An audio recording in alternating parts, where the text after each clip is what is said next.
حضور نبی کریم علیہ السلام پر جب یہ آیا کریمہ نازل ہوئی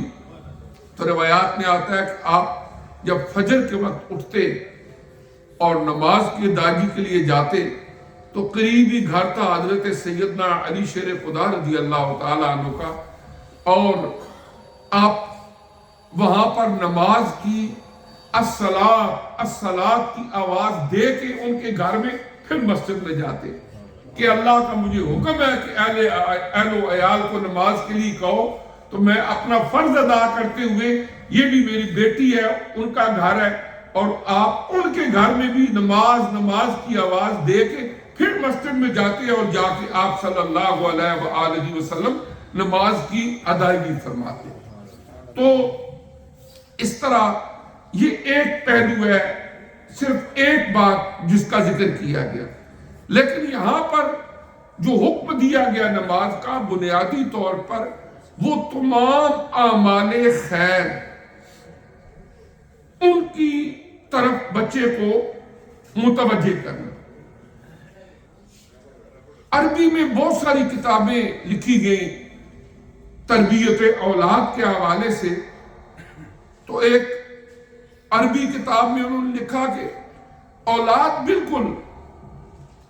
اس طرح ہوتی ہے جیسے کوپل نہیں ہوتی ہے، ایک چھوٹا سا درخت ہوتا ہے، جدھر آپ اس کو مولڈ کر دیں گے بڑا ہوگا تو ادھر ہی اس کی ٹہنیاں جائیں گی، اور جس طرح سے آپ کوشش کر کے تربیت کریں گے اس کے اچھی تربیت کے اثرات ضرور ہوتے ہیں۔ کچھ بچے یا اسٹوڈنٹ آتے ہیں اور ان کا کوئی بھی سمجھانے والا نہیں ہوتا، اکیلے آ جاتے ہیں، تو یہاں بھی سینٹر مسجد میں بھی وہ کسی مسجد کے قریب فلیٹ میں رہتے، جب نماز کا ٹائم ہوتا ہے تو وہ آ جاتے ہیں مسجد میں نماز پڑھنے کے لیے۔ تو کئی ایسے ہیں، میں نے اپنی معلومات کے لیے اور اپنے تجربے کے طور پر پوچھا کہ ماشاءاللہ آپ اکیلے رہتے ہیں لیکن اس کے باوجود آپ آتے ہیں،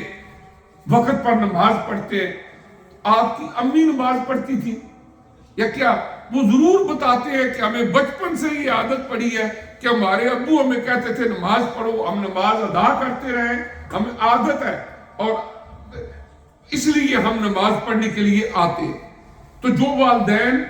بچپن سے ہی اور ہم اپنے بارے میں اگر سوچیں جتنے بھی ہمیں، تو ضرور اس کے اندر کہیں نہ کہیں ہم مسجد میں جمعہ پڑھنے کے لیے آئے ہیں یا نماز پڑھنے کے لیے آتے ہیں، اس کی بیک گراؤنڈ میں آپ اپنے بچپن میں جا کے دیکھیں گے تو کسی نہ کسی جگہ ان والدین کی ان محنتوں کا اثر ضرور ہوگا،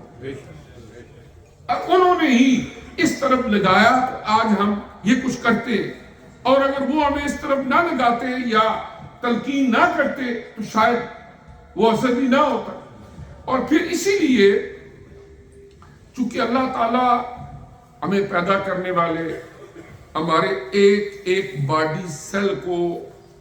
وجود دینے والے اور ہماری نفسیات بھی جانتے ہیں، حضور علیہ السلام نے فرمایا جب بچہ 7 سال کا ہو جائے اس کو نماز کی تلقین کرو، 7 ایئر ایج ہو تو اس کو نماز کی طرف لاؤ، آہستہ آہستہ کر کے اس کو پیار محبت کے ساتھ نماز کی عادت ڈالو۔ پھر 10 سال کا جب ہو جائے تو اس وقت کوشش کرو کہ 3 سالوں کی تربیت جو ہو 7 to 10 ایئرز وہ اتنی مضبوط ہو جانی چاہیے کہ وہ بچہ عادی بن جائے نماز کا۔ کیوں؟ تاکہ جب وہ بالغ ہوگا، اگرچہ 7 سال کے بچے پر نماز فرض نہیں ہے، لیکن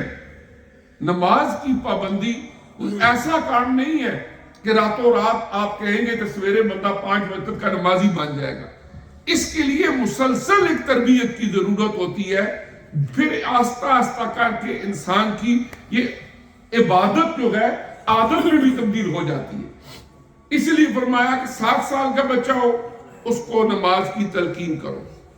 اس کو کہو نماز پڑھ، آہستہ آہستہ وہ پڑھے گا، دن میں 1 پڑھ لے گا، 2 پڑھ لے گا، آپ کے ساتھ کسی وقت کھڑے ہو کے پڑھ لے گا۔ اب 7 to 10 ایئرز آپ نے اس کو نماز کا عادی بنانا ہے۔ 10 سال کا ہو جائے اس وقت بچے کے ہوش و حواس بہتر ہو جاتے ہیں، انڈرسٹینڈ کرتا ہے چیزوں کو۔ اب وہ باقاعدگی کے ساتھ 5 وقت کی نماز پڑھنا شروع کر دے، تاکہ کل وہ 12 13 15 سال کی عمر میں جب بھی وہ بالغ ہو اس وقت تک وہ 5 وقت کا نمازی بن چکا، پھر وہ ساری زندگی اس کی روٹین انشاءاللہ جب ماں باپ بھی شرطیں کہ گھر میں نمازی ہوں گے تو پھر ہی بچوں پر بھی اثر ہو۔ آپ دیکھیں نا، اگر کوئی بھی ہمارا بچہ ہے، اسکول جاتا ہے، چھوٹا ہے، اگر چھوٹا سا کانٹا بچے کی پاؤں میں لگ جائے آتے جاتے، تھوڑا سا ایک قطرہ خون نکل آئے، تو کیا حالت ہوتی ہے ماں کی یا باپ کی؟ وہ بچے کو یہ ہو گیا، بہت تکلیف ہوتی ہے نا۔ تو جو ماں باپ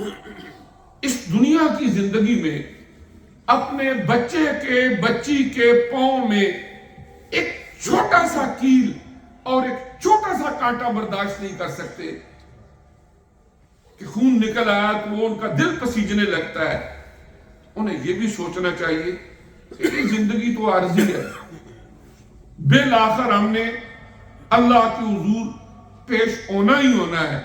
اور وہ ابد الآباد تک کی زندگی ہے۔ اور حقیقی محبت کا تقاضا یہ ہے کہ صرف دنیا کی نعمتوں سے ہی ان کو مالا مال نہ کرو، صرف دنیا کی چھوٹی سی تکلیف سے ہی ان کے لیے بے چین نہ ہو، بلکہ اس آخرت کی خوشیاں بھی ان کو عطا کرو اور آخرت کی بے چینیوں سے بھی ان کو بچاؤ۔ یہ ماں باپ کی بنیادی ذمہ داریوں میں سے ایک ہے۔ اسی لیے قرآن نے فرمایا قُوا أَنفُسَكُمْ وَأَهْلِيكُمْ نَارًا، اپنے آپ کو بھی اپنے اہل و عیال کو بھی جہنم کی